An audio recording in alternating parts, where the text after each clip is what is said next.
24 दिसंबर 1999 को Indian airlines की flight 814, जिसे आमतौर पर आइक 814 के नाम से जाना जाता है, का अपहरण कर लिया गया था।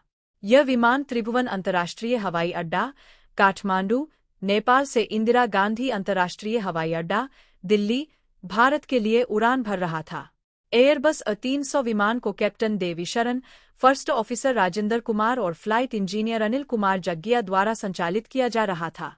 भारतीय हवाई क्षेत्र में प्रवेश करने के तुरंत बाद लगभग 17:30 IST पर 5 नकाबपोश अपहरणकर्ताओं ने विमान पर कब्जा कर लिया। अपहरणकर्ताओं ने विमान को अमृतसर, लाहौर और दुबई सहित कई स्थानों पर ले जाने के लिए मजबूर किया और अंततः इसे कंधार, अफगानिस्तान में उतारा गया, जो उस समय तालिबान के नियंत्रण में था। दुबई में 176 यात्रियों में से 27 को रिहा कर दिया गया, लेकिन एक यात्री की हत्या कर दी गई और कई अन्य घायल हो गए। कंधार में तालिबान ने विमान को घेर लिया ताकि भारतीय सैन्य हस्तक्षेप को रोका जा सके।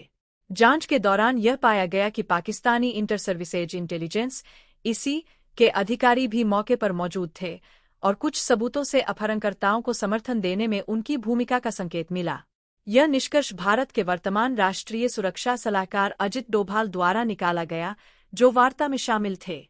अपहरणकर्ताओं का उद्देश्य भारत में कैद 3 इस्लामी आतंकवादियों अहमद उमर सईद शेख, मसूद अजहर और मुश्ताक अहमद जरगर की रिहाई सुनिश्चित करना था।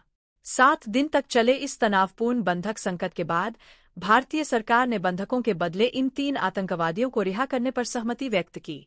बाद में इन व्यक्तियों को 2001 के भारतीय संसद हमले, 2002 में पत्रकार डेनियल पर्ल के अपहरण और हत्या, 2008 के मुंबई आतंकवादी हमले, 2016 के पठानकोट हमले और 2019 के पुलवामा हमले सहित कई बड़े आतंकवादी हमलों में शामिल पाया गया।